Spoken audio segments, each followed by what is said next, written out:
ये छात्र नौजवान विरोधी सरकार है, ये किसान दलित पिछड़े विरोधी सरकार है। अखिलेश यादव की क़यादत में समाजवादी पार्टी की हुकूमत बनने जा रही है। उत्तर प्रदेश चुनाव जैसे जैसे पास आता जा रहा है वैसे वैसे प्रदेश अध्यक्ष, जिला अध्यक्ष, सभी पद अधिकारियों की मेहनत भी बढ़ती जा रही है। वहीं आज हमारे साथ जो हैं वो किसी परिचय के मोहताज नहीं हैं। मुलायम सिंह यूथ ब्रिगेड के प्रदेश अध्यक्ष अनीस राजा हमारे साथ आज मौजूद हैं, जिनसे हम आज बात करेंगे। सबसे पहले तो बहुत बहुत शुक्रिया सर, आपने हमारे लिए वक्त निकाला। शुक्रिया आपका। उत्तर प्रदेश चुनाव में समाजवादी पार्टी की क्या रणनीति होगी, किन रणनीतियों को लेकर के आप लोग मैदान में उतरे हैं? समाजवादी पार्टी ने हमेशा जुल्म और जास्ती के खिलाफ लड़ाई लड़ने का काम किया है, हमेशा अन्याय अत्याचार के खिलाफ लड़ाई लड़ने का काम किया है। और जब जब भी समाजवादी पार्टी को मौका मिला है सूबे में हुकूमत करने का, तो हमेशा गरीब, किसानों, छात्रों, नौजवानों, दलितों, पिछड़ों, वंचितों, अल्पसंख्यकों को उनका हक और उनका हुकूक देने का काम किया है। इन तमाम मुद्दों को लेकर के, जैसे महंगाई, भ्रष्टाचार, बेरोजगारी, कानून व्यवस्था, महिलाओं का उत्पीड़न, छात्रों का उत्पीड़न, नौजवानों का उत्पीड़न, किसानों का उत्पीड़न, इन तमाम मुद्दों को लेकर के समाजवादी पार्टी एक बार फिर से मैदान में जा रही है। उत्तर प्रदेश में समाजवादी की सरकार आती है तो आप यूथ ब्रिगेड के प्रदेश अध्यक्ष हैं, और किसी भी चुनाव में यूथ सबसे ज़्यादा महत्वपूर्ण होता है, तो यूथ के लिए समाजवादी पार्टी क्या करेगी? देखिए, समाजवादी पार्टी ने हमेशा छात्रों, नौजवानों के लिए काम करने का काम किया है। उन्होंने हमेशा छात्रों को छात्रवृत्ति देने का काम किया, उनके लिए हॉस्टल बनाने का काम किया है, उनको स्कॉलरशिप देने का काम किया है, और तमाम स्कूल, कॉलेजेस, यूनिवर्सिटीज़ बना करके छात्रों, नौजवानों को आगे बढ़ाने का काम किया है। उसी तरह से नौजवानों को रोज़गार देने का काम किया है, नौजवानों को सरकारी नौकरी देने का काम किया है, प्राइवेट सेक्टर में तमाम रास्ते खोले हैं नौकरी के लिए। इस तरह से तमाम काम समाजवादी पार्टी ने पहले भी हुकूमत में किया है, और आने वाली, अगर इस सूबे की हुकूमत में एक बार फिर से समाजवादी पार्टी की हुकूमत बनी तो फिर से एक बार छात्रों, नौजवानों के लिए लगातार हमारे नेता जनाब अखिलेश यादव जी ने लगातार काम किया है और आगे भी करते रहेंगे। ये छात्रों की बात आई है तो हाल ही में यूपी टेट का पर्चा लीक हो गया है, जिसमें योगी आदित्यनाथ जी ने कहा है कि उन जो लोग इसमें इंक्लूड थे उनके ऊपर उनकी संपत्ति जब्त की जाएगी, उनके घर पर बुलडोजर चलाया जाएगा। तो इसके बारे में आप क्या कहेंगे? ये कोई पहला पर्चा नहीं लीक हुआ है, ये सरकारी पूरी लीकेज है। ये बार बार पर्चे लीक हो रहे हैं। क्या मंशा सरकार की है? क्या वो जानबूझ करके इस तरह से काम कर रहे हैं? इस तरह से ये कार्यशैली आखिर क्या दर्शा रही है? इतनी मुश्किलों से हमारी बहनें, हमारे भाई, छात्र, नौजवान घरों में कठिन परिस्थितियों में, किन परिस्थितियों से निकल करके वो परीक्षा में आते हैं, कैसे वो लोग तैयारी करते हैं, कैसे साधन से वो अपने परीक्षा में पहुंचते हैं। वो परीक्षा में पहुंचने के बाद, परीक्षा केंद्र में पहुंचने के बाद उनको बदलता है कि परीक्षा टाल दी गई है, परीक्षा लीक हो गया है। ये पहली बार नहीं हुआ, ये कई बार हो चुका है। सरकार की मंशा इसमें गलत है और जानबूझकर ये इस तरह के काम करवा रही है।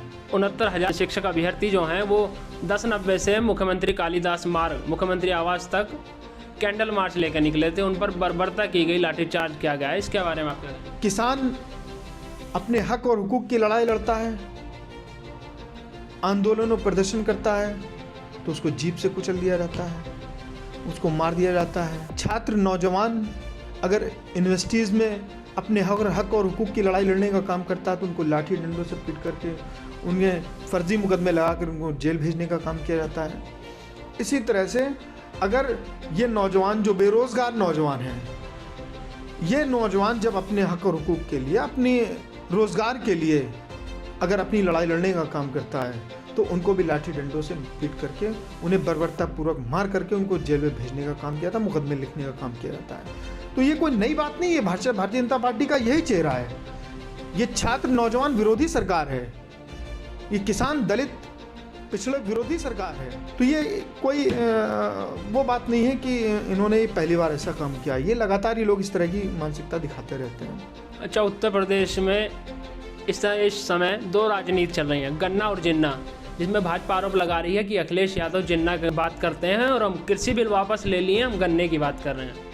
तो इस पर आप क्या कहेंगे? अखिलेश यादव पर वो जिन्नावादी होने का टैग लगा रहे हैं। देखिए, भारतीय जनता पार्टी ने जो वादे इस हुकूमत बनाने के पहले किए थे, अपने मैनिफेस्टो में जो वादे किए थे, उन तमाम वादों को पूरी तरह से ही करने में नाकामयाब हो गए हैं। आज आवाम पूछ रही है कि महंगाई क्यों बढ़ रही है, आज आवाम पूछ रही है कि ये भ्रष्टाचार क्यों बढ़ रहा है। आज आवाम पूछ रही है कि ये लॉ एंड ऑर्डर क्यों नहीं मेंटेन कर पा रहे हैं। हर स्तर पर पूरी तरह से फेल हो गए हैं, चाहे नौजवानों को रोजगार देने की बात रही हो, चाहे लॉ एंड ऑर्डर को मेंटेन करने की बात रही हो, चाहे छात्रों को, नौजवानों को उनका हक देने की बात रही हो, चाहे भ्रष्टाचार को कंट्रोल करने की बात रही हो। लेकिन अमित शाह तो कहते हैं कि मैं दूरबीन से देख रहा हूँ ये हर स्तर पर पूरी तरह से फेल हो गए, इसलिए ये जिन्ना और गन्ना की बात कर रहे हैं। पूर्वांचल एक्सप्रेसवे का उन्होंने शिलान्यास किया, जिसमें समाजवादी पार्टी के राष्ट्रीय अध्यक्ष कहते हैं कि ये पूर्वांचल एक्सप्रेसवे हमारे समय का था, लेकिन प्रधानमंत्री नरेंद्र मोदी कहते हैं कि वो मेरे बराबर में खड़े होने से भी डरता था। तो क्या पूर्वांचल एक्सप्रेसवे बनाएगा? देखिए, हमारे नेता जनाब अखिलेश यादव जी ना कभी किसी से डरे हैं और ना ही किसी से डरेंगे। और बात रही एक्सप्रेसवे की, तो ज़मीनें किसने खरीदी, इसकी नींव किसने डाली, ज़मीन किसने खरीदी, तमाम काम इस पे पहले ही हो चुके थे और इसको बनाने में इन्होंने 5 साल लगा दिए और अभी भी पूरा नहीं हो पाया है। एक्सप्रेसवे की बात करिए, ना भी उस पर सर्विस लाइन है, ना उस पर अभी रोड सेफ्टी के आइटम्स पे लगे हुए हैं। 3 बजे 4 बजे ये जो सड़कों पर आवाम का ये जोश और जुनून दिखा है, वो इस बात को कहीं ना कहीं साबित कर रहा है कि सूबे में इस बार जनाब अखिलेश यादव जी की क़यादत में समाजवादी पार्टी की हुकूमत बनने जा रही है। अखिलेश यादव एक तरफ कहते हैं कि सभी छोटे दलों के साथ गठबंधन किया जाएगा, लेकिन असदुद्दीन ओवैसी से गठबंधन करने के लिए मना कर देते, क्यों? देखिए, हमारे नेता ने कहा कि कई छोटे दलों से गठबंधन होंगे और गठबंधन कई दलों से हमारे हो भी गए हैं। ओम प्रकाश राजभर जी की पार्टी से भी, भाजपा से भी हो गया है, आरएलडी से भी गठबंधन हो गया है और 7 तारीख को एक बड़ी विशाल रैली भी होने जा रही है मेरठ में।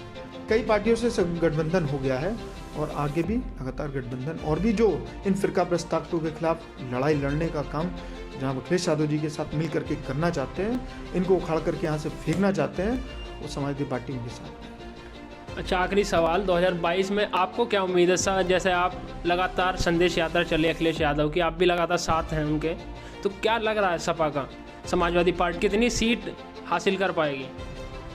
हमारे नेता ने जो बात कही है 400 सीटें, और जिस हिसाब से ये आवाम में जो गुस्सा दिख रहा है, इस हुकूमत के लिए जो आवाम के अंदर गुस्सा दिख रहा है, जो हर मायने में ये सरकार हर मामले में फेल हो गई है और जो वादे किए थे ये कोई वादे पूरे नहीं कर पाए हैं। जिस तरह से छात्र नौजवान परेशान हैं, गरीब किसान परेशान है, दलित पिछड़े परेशान हैं, मजलूम मुसलमान परेशान हैं, वो कहीं ना कहीं इस बात की तरफ इशारा कर रहे हैं कि 400 से भी ज़्यादा सीटें हम लोग जीतने का काम इस बार कर सकते हैं। चलिए, बहुत बहुत शुक्रिया। तो आपने सुना कि अनीस राजा साहब कहते हैं कि इस बार उत्तर प्रदेश चुनाव में हम लोग 400 सीट जीतेंगे। लखनऊ से डिजिटल मीडिया के लिए नाविद माजिद की रिपोर्ट।